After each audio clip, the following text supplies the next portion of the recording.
Welcome, friends! Today we'll be focusing specifically on everything you need to know as a senior. If you're a junior, sophomore, freshman, you don't really need to worry about these kinds of things right now. If you're a senior, you do need to worry about these things like right now, right this second. It's October. College application season is here. To be honest, I'm excited to finish up this series and I'll start doing some more spicier content. I'll share all the stats and extracurriculars, grades that got me into Princeton and Yale, the Common App essay, all that good stuff. So if you guys are looking forward to that and interested in that kind of content, be sure to like and subscribe because I'll be pushing that out towards the end of October, early November, basically within the next few weeks. Okay, so let's get started. Move me over to this side. We will cover the following 5 factors: early action, early decision, deferral letters, which you guys probably have never even heard about, essays, the interview, and intended major. Early action and early decision. I would say that pretty much all of the top 20s colleges have this kind of option. And if you are not applying early, what are you doing? Please apply early. Why, do you ask? Well, the stats speak for themselves. I mean, look at these bars. If you apply early to Harvard, your chances of getting in are about 14.5% versus a measly 3%. So your chances are up 4x. I mean, some of these schools take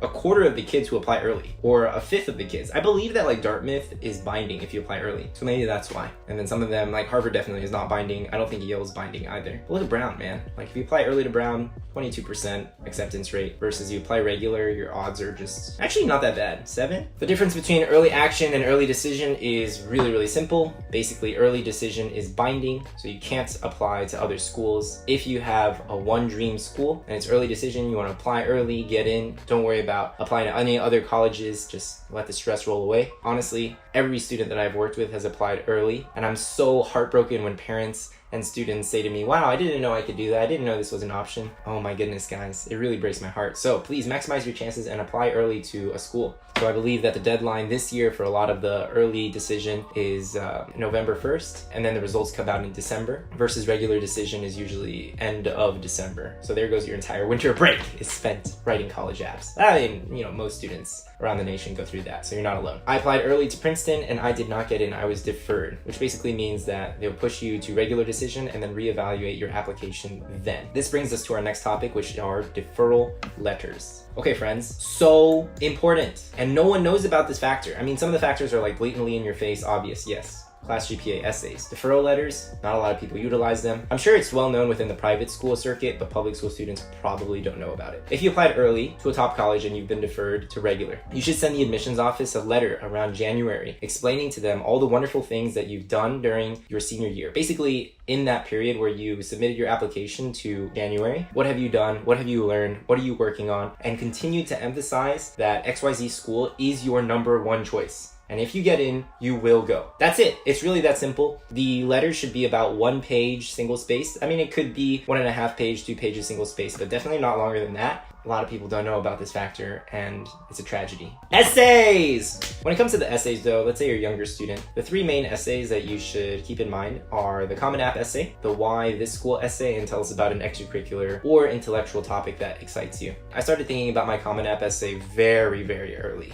I would say maybe even during my sophomore and junior year, I was considering what topics I wanted to touch upon. Basically, what story in 500 words could sum up the kind of person that I am, my background, my history, my values. The why this school, I definitely mentioned this in earlier videos, but what I would do is talk to students who are at that school, talk to alums who have graduated from that school, and research everything you can on the website. As silly as it sounds, there was a why Yale question, and I literally Googled why Yale, and the first thing that came up was residential colleges, which is Yale's unique dorm system. And me coming from a boarding school environment, I talked about how home, family, community, and living situation are essential. I really value those things when I'm looking at a new environment, a new college. When it comes to the extracurricular or intellectual topic, there's so many avenues to go. The one thing that I'll say here is you want a twist. I'll give you guys an example. So I'm working with a student right now who made a drone for his brother's GoPro. Already a great story, but the most important thing is this insight component at the end. Because a lot of people will be like, I like making things. I like solving tough problems. But in the case of this student, his brother was a filmmaker and he's making this GoPro drone in order to capture some very unique footage. And so this student, his insight from the extracurricular activity is basically he arrives at the conclusion that I can use engineering as a way to empower other people, to help them create more art and bring more good to the world. That is really, really unique and insightful. Okay, finally, interviews.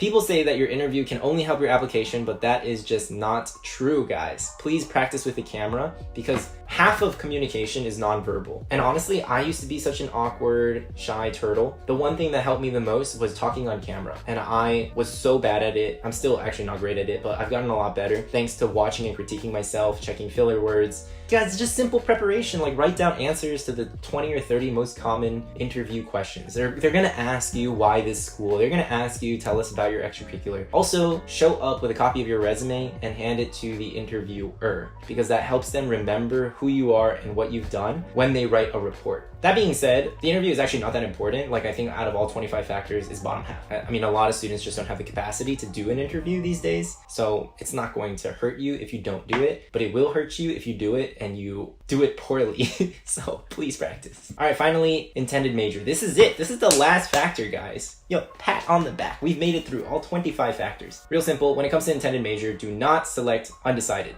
It goes directly against Kevin's edge theory. It's actually not my theory. This has been proven in so many different blogs, websites. You can even watch other YouTubers and you'll see that they talk about having a specific niche.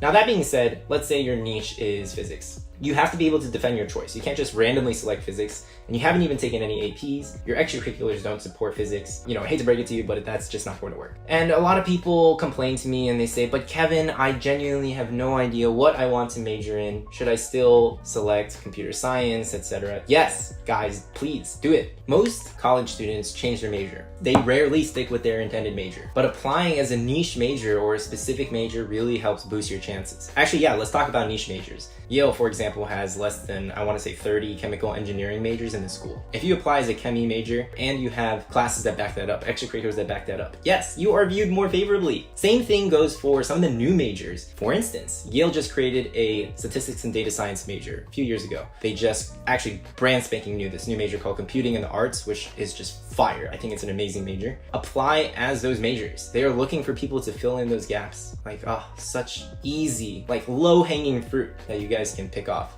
My takeaway of takeaways for you today is learn how to apply. It is infuriating and depressing when kids approach me their senior year and they want me to help them get into an Ivy League school. Dude, that's the equivalent of a regular human being approaching a top trainer and saying, can you get me ready for the 2020 Olympics in 3 months? We can try, certainly, but your odds are not very good. I think it's really important to start early, take this process very seriously, and as Albert Einstein would say, my sister called me, she was at Uniqlo, and she wanted to pick me up a jacket and interrupted the recording. Anyways, I like this Albert Einstein quote. He said, if I only had 1 hour to save the world, I'd spend 55 minutes defining the problem and only 5 minutes finding the solution. Chances are, if you guys spent a little bit of time every single week investigating this process, I mean, college is important. It's a factor that will affect you for the rest of your life, the family that you leave behind. Your chances as a legacy kid are like 3 to 4x the regular applicant. So yeah, maybe we should pay attention to this and think about it more. I will end with a bit of a disclaimer, which is like, don't let college admissions consume your life. You shouldn't be doing things to get into a college. You should be doing things because you genuinely care about it. Just think about like this process on the side and know how the game works, because I mentioned this in part 1. I think a lot of us don't know how the game works at all. I didn't know anything, which is why I'm making these videos for you guys. And I genuinely hope you guys learned something useful, helpful. If you did, please consider